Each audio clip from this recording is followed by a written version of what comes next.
बिहार के एक बार फिर से देश के नंबर 1 पहुंचा हुए। जब ये कहते हैं बिहारी, इसके पीछे इनकी क्या थिंकिंग है? ये गाली है नीचे दिखाने के लिए। टीचर्स की जो क्वालिटी है वो बद से बदतर हो चुकी है। बिहार को बनाया नहीं जा रहा है। सिस्टमेटिक अटैक हुआ है बिहार के छात्रों पे। जाति के नाम पे फिजिकल वायलेंस हो रहा है। बिहार को एक लेबर सरप्लस स्टेट बना दिया गया है जहां से चीप रेट में आपको मजदूर मिलते रहेंगे। सामाजिक बंटवारा और जातिवाद हो रहा है सर। और वही बात वोट चोरी में हो रहा है। Privatisation of education. सर आपका नेट जेआरएफ नहीं है फिर भी आपका एडमिशन हो जाएगा। क्यों? क्योंकि आप आरएसएस में हो। सावरकर को वीर बता रहे हैं कि फ्रीडम फाइटर थे। पेपर बिहार में लीक हो जा रहा था। जब अपने हक की आवाज उठा रहे हैं तो लाठियां खाने को मिलता है। मेरा भाई आईआईटी दिल्ली में पीएचडी कर रहा है। उसके किसी दोस्तों को पता चल गया, एक से दोस्ती तोड़ दिया सर। क्यों? क्योंकि तुम आईआईटी कैसे पहुंच गए, तुम छोटे जात के हो। ये रियलिटी है सर। HIV एड्स बहुत ज़्यादा बिहार में प्रेवलेंट है, जिसकी रिपोर्ट्स तक बनाना गवर्नमेंट इम्पोर्टेंट नहीं समझती है।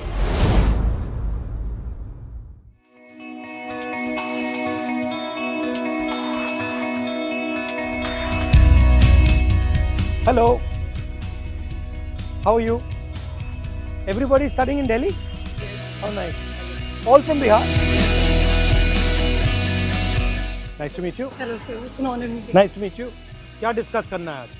बिहार एक समय में पटना यूनिवर्सिटी, वहाँ का मिथिला यूनिवर्सिटी एक समय ऐसा हुआ करता कि उसको ईस्ट का ऑक्सफोर्ड कहा जाता था। आज समय उसकी इतनी हालत खराब है कि वहाँ पे सब छोड़ के दिल्ली में आके पढ़ाई कर रहे हैं। दूसरा कोई नया यूनिवर्सिटी नहीं बनने, इसका कारण क्या है? बेसिकली सरकार है। तो हम यही चाहते हैं कि क्या महाकर्म सरकार आने के बाद बिहार का क्या पटना यूनिवर्सिटी फिर से वो ऑक्सफोर्ड बनेगा ईस्ट का, ताकि हम जाए छात्रों को बिहार से इतने दूर आके ना पढ़ना पड़े। हम लोग यहाँ पे तो बहुत बुरी कंडीशन में रहते हैं। 15,000 20,000 हमको रेंट देना पड़ता है। कोई रेंट कंट्रोल एक्ट नहीं है हम लोगों के लिए। पापा क्या करते हैं आपके? मेरे फादर नहीं है, मेरे ब्रदर फैक्ट्री में वर्कर हैं गुजरात में। मजबूरी में यहाँ पढ़ने आ रहे हैं। हमारे माता पिता ने पैसा नहीं पढ़ा देगा, पर हम वो जानते हैं कि बिहार में पढ़ के हमारे को भविष्य नहीं है। आप में से कितने लोग सोचते हैं जो आप दिल्ली में आए हो, आपकी चॉइस थी दिल्ली में आना या आप एक प्रकार से फोर्स हुए हो दिल्ली में आना? फोर्स्ड ही है सर। ठीक है, तो एक तो सबसे पहली वजह ये है कि वहाँ पर स्कूल्स की जो व्यवस्था है बहुत ख़राब है, बहुत बुरी हालत है। एक तो सरकारी स्कूल जितने हैं वहाँ पर अगर आप जाएंगे तो टीचर्स की जो क्वालिटी है वो बद से बदतर हो चुकी है। और जो वहाँ पर अगर 8वीं क्लास के बाद 10वीं क्लास में अगर कोई लड़की पढ़ने के लिए जाती है तो उसको 10वीं क्लास में जाने के बाद 11वीं क्लास में अगर उसको अपना एडमिशन लेना होता है तो फॉर्म के नाम पर 1200 रुपया आज भी लिए जाते हैं सरकारी स्कूल में, जबकि एक पैसा नहीं लगता उस फॉर्म का। और वहाँ का टीचर प्रिंसिपल ये कहता है कि अगर आप ये पैसे नहीं देंगे तो आपका एडमिशन नहीं लिया जाएगा। वहाँ से होता ये है कि वहाँ पर उनको ड्रॉप आउट करना पड़ता है। दूसरी चीज़ ये है कि हायर एजुकेशन की बात करेंगे तो हमारे बिहार में हायर एजुकेशन की ये हालत है कि 5 साल में BA होता है। मैं गोपालगंज बिहार से आता हूँ। हमारे यहाँ सारण कमिश्नरी में छपरा ज़िला आता है। छपरा में एक JP यूनिवर्सिटी है जहाँ पर 5 साल में BA कंप्लीट होती है। लोग कहते हैं आप छपरा से आपने BA किया है, अच्छा तब तो नौकरी नहीं मिलेगी। एक तो बेरोज़गारी की हालत पूरे देश में वैसी ही है। पूरा का पूरा सिस्टमेटिक अटैक हुआ है बिहार के छात्रों पे, ठीक है, जिसका इलाज मेरे ख्याल से सारी पॉलिटिकल पार्टीज़ को सोचने की ज़रूरत है। सर फोर्स है। अगर आपको बिहार में यही सुविधा मिल जाती तो आप खुशी से वहाँ रहते? बिल्कुल सर। आपको क्या लगता है बिहार में हिंसा ज़्यादा है या दिल्ली में? हम देखते हैं बिहार में या यूपी में कैसे जाति के नाम पे फिजिकल वायलेंस हो रहा है। और जब हम दिल्ली आते पढ़ने के लिए कैंपस में, यहाँ पे हमारे साथ जो वो मेंटली वायलेंस हो रहा है, जो डिस्क्रिमिनेशन। हाँ, कि आप बिहार के हो, आप यहाँ क्यों आए, और आप सर, ऐसे हो वो मतलब ये गाली है सर। बिहारी वर्ड तो है ही हमें वो करने के लिए, नीचे दिखाने के लिए। बिहार ये गाली के यूज किया जाता है यहाँ पे यूनिवर्सिटियों में। मतलब जब ये कहते हैं बिहारी, इसके पीछे इनकी क्या थिंकिंग है? जो उन्हें आपने कहा जो वर्किंग क्लास, जो हमारे यहाँ के नौकर, कि हमसे नीचे हो। सर बिहारी ये आप सबको लगता है? Sir, there is one another issue I want to highlight, that is the negative profiling of the state of Bihar. जैसे कि मैं गया से आती हूँ, तो as we all know, Gaya ji is one of the hub for Buddhist cultural economy and everyone in Bihar knows about Gaya.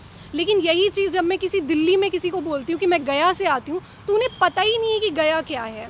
गया जहाँ पे बुद्धा ने एनलाइटनमेंट, इग्नोरेंस है ना, इग्नोरेंस है, उनको पता ही नहीं है। क्योंकि वहाँ पे जितने फॉरेन टूरिस्ट आते हैं उतने गोवा जैसे जगह पे भी नहीं जाते हैं। इतना ज़्यादा फॉरेन टूरिस्ट का हमें देखने को मिलता है गया में, लेकिन इस पे सरकार ने कुछ भी काम नहीं किया। फिर और भी कई सारी ज़िले हैं बिहार में जिस पे बहुत काम किया जा सकता है। भागलपुर का सिल्क इतना फेमस है, मुजफ्फरपुर की लीची इतनी फेमस है, लेकिन वहाँ पे इंडस्ट्री सेटअप ही नहीं किए जा रहे। हर अगले इलेक्शन में आते हैं पॉलिटिकल लीडर्स और वो बोल देते हैं कि आपके अकाउंट में 10,000 चला जाएगा, आपके अकाउंट में इतना डीबीटी डायरेक्ट बेनिफिट ट्रांसफ़र हो जाएगा, और इस तरीके से बिहार को एक लेबर सरप्लस स्टेट बना दिया गया है जहाँ से चीप रेट में आपको मजदूर मिलते रहेंगे। जैसे मैं अभी यात्रा में बिहार गया और मुझे क्या लग रहा था कि जितनी नेचुरल इंटेलिजेंस मैंने वहाँ देखी वो और कहीं नहीं, बट स्ट्रक्चर बिल्कुल फेल्ड है। एक साथ बिहार को बनाया नहीं जा रहा है। कैपेबिलिटी बहुत है सर, जो कैपेबिलिटीज़ है हमारी उसको भी अब ख़त्म किया जा रहा है। जैसे मैं आपको बताता हूँ कि बिहार में अगर आप मजदूरी दर देख लें, अगर एक मजदूर एक दिन का काम करता है तो उसको 400 साढ़े 400 रुपया मिल रहा है। अब बताइए कि क्या एक आदमी जो एक परिवार है उसका 400 साढ़े 400 रुपये में खर्च चल जाएगा एक दिन का? नहीं चल पाता है, जिसके कारण उसके जो बच्चे हैं उनको भी काम करना पड़ रहा है, और इसके कारण वो हायर एजुकेशन तो छोड़िए, प्राइमरी एजुकेशन भी नहीं ले पा रहे हैं। तो प्राइमरी एजुकेशन को ख़त्म करना, ये मतलब कि हमारी कैपेबिलिटीज़ को कम ही एक तरह से उस पर हमला करना है। ये मतलब कि केंद्र सरकार के द्वारा भी हो रहा है और राज्य सरकार के द्वारा भी, दोनों मिलकर ये कर रहे हैं। Privatisation of education, privatisation of health care, privatisation of public sector, इसके आप खिलाफ हैं या इसको सपोर्ट करते हैं? तो आपको लगता है कि सरकार का फोकस एजुकेशन पे, हेल्थ केयर पे, बेसिक इंफ्रास्ट्रक्चर पे होना चाहिए? जी सर, बिल्कुल सर। आपने देखा है कि नेशनल एजुकेशन में 2020 आया, उसने किस तरह हमारे इंस्टीट्यूट बर्बाद किया है। ऑटोनमस बॉडी बना दिया है। हंसा कॉलेज में शादियाँ होती हैं सर किराए पर, हॉल देके, वहाँ पे ग्राउंड देके। मैं बता रहा हूँ, दिल्ली स्कूल ऑफ जर्नलिज्म जो देश का टॉप यूनिवर्सिटी है जर्नलिज्म का, उसकी फीस सर 80,000 रुपये है। इसी साल CUT के अंदर सर एक OBC समाज का व्यक्ति बच्चा जो एंट्रेंस क्लियर कर लेता है CUT का, बट पैसे के कारण केवल एडमिशन नहीं ले पाया। जर्नलिस्ट बनने का मैं सपना उसको छोड़ना पड़ा, और ये प्राइवेटाइजेशन के कारण लगातार हर साल हम लोगों का 5,000-6,000 फीस बढ़ जा रहा है। सर मैं पहला बैच हूँ NEP का, न्यू एजुकेशन पॉलिसी का। मैं हिंदी ऑनर्स कर रहा हूँ। हिंदी को छोड़ के बाकी 4 और सब्जेक्ट पढ़ाएंगे। योगा हो गया, या सावरकर के बारे में पढ़ा रहे हैं। योगा, क्या कह रहे हैं उसके बारे में? सावरकर को वीर बता रहे हैं कि फ्रीडम फाइटर थे, भगत सिंह ने उनसे सीखा था, ये सब कुछ बता रहे, एक नायक की तरह उसको दिखा रहे हैं। तो जो आप जिस चीज़ में स्पेशलाइजेशन लेने जा रहे हो, आप पॉलिटिकल साइंस पढ़ रहे हो, पॉलिटिकल साइंस को छोड़ के बाकी जितनी फालतू चीज़ें वो पढ़ाते हैं, फिर हर सेमेस्टर वो चेंज होता है, जिससे कि आपके पास एक डीप नॉलेज मतलब आप बना ना पाओ, और जाके आप सरकार से बार्गेन ना कर पाओ कि मुझे इस सेक्टर में नौकरी चाहिए। कि नॉलेज को डिस्ट्रॉय किया जा रहा है, बट इसलिए डिस्ट्रॉय किया जा रहा है कि आप अपना हक ना मानो, बिल्कुल ना मांगो। और ये जो डिस्क्रिमिनेशन है, ये होता कैसे? करते मतलब एक तो आपको सीधा कह दिया कि यार बिहारी हो, बट और सोफिस्टिकेटेड तरीके से भी होता है कि आपको मतलब जगह नहीं मिल रही है, जॉब नहीं मिल रहा है, इंटरव्यू में। सर मेरा भाई IIT दिल्ली में PhD कर रहा है, उसके किसी दोस्तों को पता चल गया कि वो PhD में IIT दिल्ली पहुंच गया, उससे दोस्ती तोड़ दिया सर, ना बात करना ना कुछ। क्यों? क्योंकि तुम IIT कैसे पहुंच गए, तुम छोटे जात के हो, ये रियलिटी है सर। इनफैक्ट सर PhD में सीट कम हो रहा है, कुछ ही समुदाय का सर एडमिशन हो रहा है, क्योंकि वो RSS से नाम पहले आ जाता है सर। आपका सर नेट नहीं है, JRF नहीं है, फिर भी एडमिशन होगा, क्योंकि ये आपको लग रहा है ना कि RSS में से पूरा कैप्चर हो गया है? सर पूरा सर आपका नेट JRF नहीं है, फिर भी आपका एडमिशन हो जाएगा। क्यों? क्योंकि आप RSS में हो। सर एक मेरा इशू था, जैसे कि हमने कास्ट डिस्क्रिमिनेशन पे बात किया, वाई नॉट की जो माइनॉरिटी डिस्क्रिमिनेशन खास करके मुस्लिम का हो रहा है सर, वो भी तो देखा जाए। बताओ। कितने ज़्यादा एट्रोसिटीज़ हो रहे हैं, मॉब लिंच हो रहे हैं। अब बिहार में आप देखिए, जब से NDA की अभी सरकार थी ही, अब फिर से आई है, तो उसमें सर हमेशा मॉब लिंच होते जा रहा है। इवन आप पूरे कंट्री में देख सकते हैं सर, कितनी ज़्यादा मॉब लिंच हो रही है। हमेशा डर रहता है कि कब हम पे क्या हो जाए, कब बाहर हम निकल रहे हैं। ट्रेन में भी जाते हैं सर, डर लगता है कि अगर कोई किसी को पता चले कि मुस्लिम है तो क्या हो जाएगा। हम एज ए स्टूडेंट जो दिक्कतें हमें हो रही है सर, ये हम बता नहीं सकते। बिहारी और दूसरा सबसे बड़ा मुस्लिम। मुझे लगता है बिहार की प्रॉब्लम जो है उनकी इंटरनल प्रॉब्लम है, असमानता जो सबसे बड़ी प्रॉब्लम है, जो जाति व्यवस्था है, और उस पर तो ही बात नहीं करना चाहता। मैं आपसे सहमत हूँ, वो तो बिल्कुल सही कह रही है, बट करें क्या? बेसिकली उन्हें ऐसा सिस्टम अपनाना पड़ेगा कि जो समानता इस्टेब्लिश हो सकती है, और जो भी चीज़ें मिल रही है वो सब तक मिले, क्योंकि आप उन्हें ईजिली दूर नहीं कर सकते जाति व्यवस्था। तो अगर तो ऊँची जाति वाला शोषण कर रहा है ना, तो नीची जाति वाला वो शोषण सह रहा है। वो मान रहा है कि मैं इससे कमजोर हूँ और मेरा तो काम ही यही है, ये थी इनके साथ मतलब थी इनके घर पे सफाई करना या फिर इनसे दबते रहना, मेरा काम ये है। तो आप दोनों के दिमाग में बैठा हुआ है, ये दोनों की प्रॉब्लम जो सॉल्व कर सकता है वो एक अच्छा शिक्षक कर सकता है। बिहारी की मेंटालिटी बदलना जरूरी है। सर मैं यूपीएससी एस्पायरेंट हूँ सर, और जिस बिहार ने सब कुछ दुनिया को इतना कुछ दिया, आज बिहार में कुछ नहीं है सर। उसका अगर 2-3 रीजन देखते हैं तो 2-3 रीजन निकल के आता है। सबसे पहले वो इसी तरह राजनीतिक में भ्रष्टाचार हो रहा है, सामाजिक बंटवारा और जातिवाद हो रहा है सर।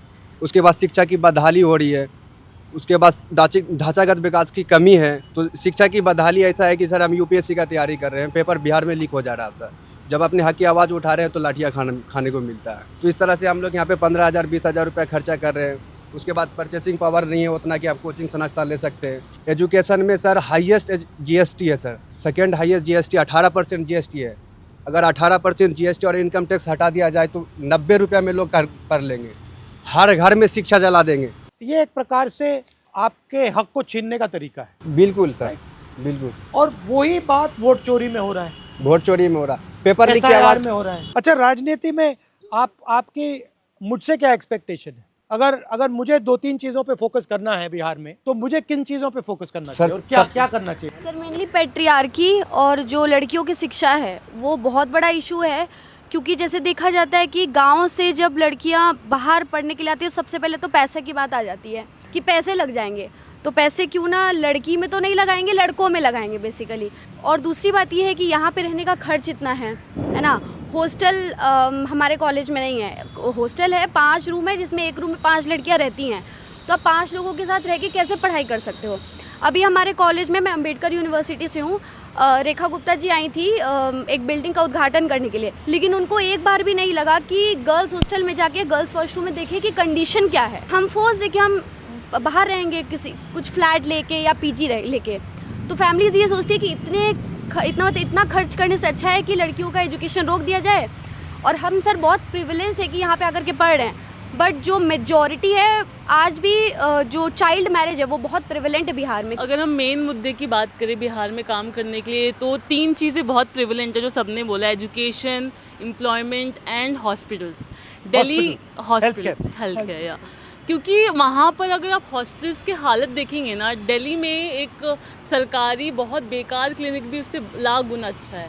सिरिंज नहीं है, सिरिंज एक दूसरे से लगा दिए जाते हैं, जिसमें HIV एड्स बहुत ज़्यादा बिहार में प्रिवलेंट है, जिसके रिपोर्ट्स तक बनाना गवर्नमेंट इम्पॉर्टेंट नहीं समझती है। आपका सबसे अच्छा काम मुझे वोटिंग का लगा था, वोट चोरी का, one of the best work. Vote चोरी के मुद्दे को सबसे ज़्यादा गरीब लोग उठा रहे थे सर, उनका नाम सबसे ज़्यादा काटा गया है बड़ी मात्रा में। एग्जैक्टली। अच्छा, जो नाम काटे गए हैं, दलित, OBC, माइनॉरिटी एंड EBC इलाकों में ज़्यादा काटे, जैसे कोसी डिवीजन है सर, उसमें ज़्यादा काटे गए नाम। बट एनीवे, थैंक यू, आप लोग आए, very nice to meet you. आप बिहार का लैंग्वेज कैसे लगा? थोड़ा मुझे थोड़ी मदद करनी पड़ेगी। हमारे बिहार के भाई बहन रौरा के छठ के हार्दिक बधाई। रौरा के छठ के हार्दिक बधाई। रौरा सबके मिल के बिहार के अस्मिता के वापस लावे के बाद बिहार के एक बार फिर से देश के नंबर 1 पे पहुँचावे के बाद। देश के नंबर 1 पहुँचावे। Thank you.